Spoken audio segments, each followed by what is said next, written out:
Market related ആയിട്ടുള്ള ഏറ്റവും പുതിയ വീഡിയോയിലേക്ക് എല്ലാവർക്കും സ്വാഗതം. എല്ലാവർക്കും സുഖമെന്ന് കരുതുന്നു. ഇന്ന് നമ്മൾ സംസാരിക്കാൻ എടുത്തത് യെസ് ബാങ്കിൻ്റെ സ്റ്റോക്കാണ്. 2025 ഡിസംബർ മാസം 8-ാം തീയതി നമ്മളിത് പരിശോധിക്കുമ്പം 21 രൂപ 90 പൈസക്കാണ് ഈ സ്റ്റോക്ക് ക്ലോസ് ചെയ്തിട്ടുള്ളത്. ഇതുമായി ബന്ധപ്പെട്ട ഡീറ്റെയിലുകൾ അറിയാൻ ആഗ്രഹിക്കുന്നവർ ചാനലിൽ ഫോളോ അപ്പ് ചെയ്യുക. അതുപോലെ തന്നെ ഈ വീഡിയോ മുഴുവനായിട്ട് കാണുക. ഇന്നത്തെ ഒരൊറ്റ ദിവസത്തെ പെർഫോമൻസ് നമ്മൾ പരിഗണിക്കുകയാണെങ്കിൽ 21 രൂപ 80 പൈസയാണ് ലോ ലെവൽ പോയിട്ടുള്ളത്. 22 രൂപ 69 പൈസ വരെയാണ് ഹൈ ലെവലിൽ പോയിട്ടുള്ളത്. 50 പൈസ ഒരു ഡിഫറൻസിൽ വിൽക്കാൻ താല്പര്യമുള്ള ആളുകൾക്ക് പ്രോഫിറ്റ് ബുക്ക് ചെയ്യാൻ പറ്റിയിട്ടുണ്ട് എന്ന് മനസ്സിലാക്കാൻ പറ്റും.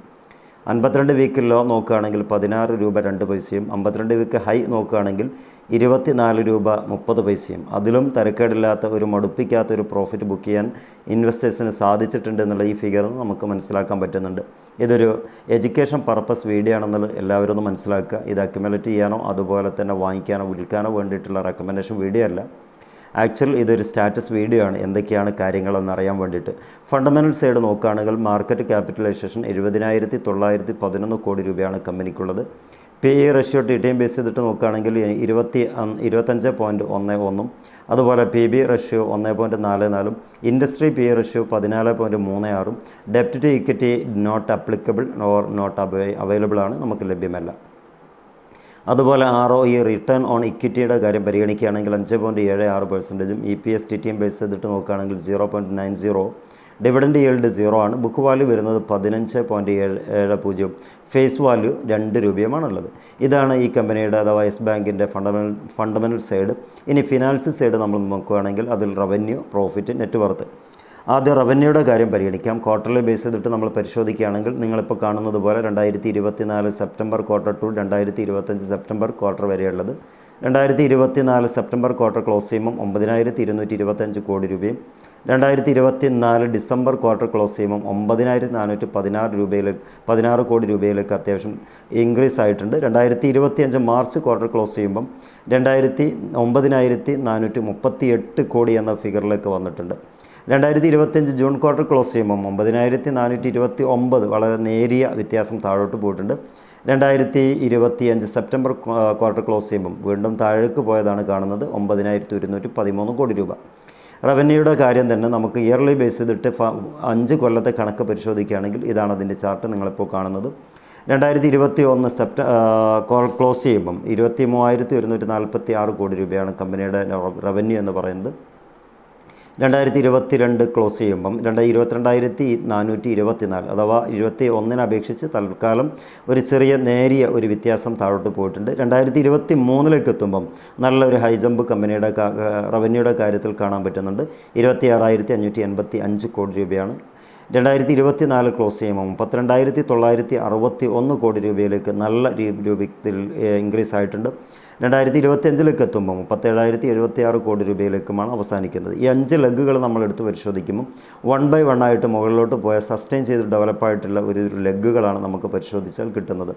ഇനി പ്രോഫിറ്റിൻ്റെ കാര്യം നോക്കാം. 2024 സെപ്റ്റംബർ ക്വാർട്ടർ ക്ലോസ് ചെയ്യുമ്പം 567 കോടി രൂപയും 2024 ഡിസംബർ ക്വാർട്ടർ ക്ലോസ് ചെയ്യുമ്പം 619 കോടി രൂപയും 2025 മാർച്ച് ക്വാർട്ടർ ക്ലോസ് ചെയ്യുമ്പം അതിലും 745 കോടി രൂപയായിട്ട് ഉയർന്നിട്ടുണ്ട്.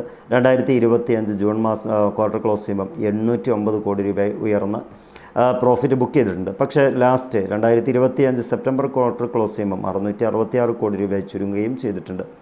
ഇയർലി ബേസ് ചെയ്തിട്ട് നോക്കുകയാണെങ്കിൽ അത്യാവശ്യം ഒരു ഇൻക്രിമെൻറ്റ് നടന്നിട്ടുണ്ട് എന്ന് വേണമെങ്കിൽ ഈ ഒരു ചാർട്ട് വെച്ചിട്ട് ചെറുങ്ങനെയെങ്കിലും മനസ്സിലാക്കാൻ പറ്റും. അത് പ്രധാനമായും നമ്മൾ പറയുന്നത് 21 മൈനസായിട്ട് 3,489 കോടി ഉണ്ടായിരുന്നിടത്ത് 2022 എത്തുമ്പം കമ്പനി 1,064 കോടി രൂപ പ്രോഫിറ്റായിട്ട് ബുക്ക് ചെയ്യാൻ പറ്റിയിട്ടുണ്ട്.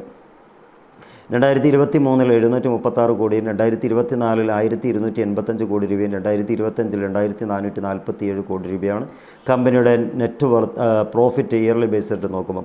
ഇനി നെറ്റ് വർത്തിൻ്റെ കാര്യം പരിഗണിക്കുകയാണെങ്കിൽ 2021 ടു 2025 വരെയുള്ള കണക്കുകളാണ് നമ്മൾ പരിശോധിക്കുന്നത്.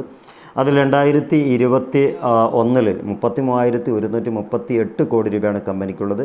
2022 33,699, അഥവാ ചെറിയ ഒരു വേരിയേഷൻ കമ്പനിയുടെ പ്രോഫിറ്റ് സൈഡിലേക്ക് വന്നിട്ടുണ്ട്, അഥവാ നെറ്റ് വർത്തിൻ്റെ ഹൈയിലേക്ക് വന്നിട്ടുണ്ട് എന്ന് മനസ്സിലാക്കാൻ പറ്റും. 2023 40,718 കോടി രൂപയിലേക്ക് നെറ്റ് വർത്ത് ഡെവലപ്പ് ചെയ്യാൻ കമ്പനിക്ക് സാധിച്ചു എന്ന് പറയുന്നത് 7,000 കോടിയുടെ ഡിഫറൻസാണ് 2022 2023 തമ്മിലുള്ളത്. ഹൈ ആയിട്ട് തന്നെയാണ് മുന്നോട്ട് പോകുന്നത്. 2024 തിരക്കേടില്ലാത്ത ഒരു പെർഫോമൻസ് കമ്പനിയുടെ ഭാഗത്ത് കാണുന്നുണ്ട്. 42,155 കോടി രൂപയാണ് 2025 കമ്പനിക്കുള്ളത്. ലാസ്റ്റ് മൊമെൻറ്റ് 47,836 കോടി രൂപയാണ് എന്ന് പറയുമ്പോൾ സസ്റ്റെയിൻ ചെയ്തിട്ട് ഡെവലപ്പായിട്ട് വന്നിട്ടുള്ള നെറ്റ് വർത്തും കമ്പനിക്കുണ്ട് എന്നുള്ള ഏകദേശം നമുക്കിതിൽ നിന്ന് മനസ്സിലാക്കാൻ പറ്റും.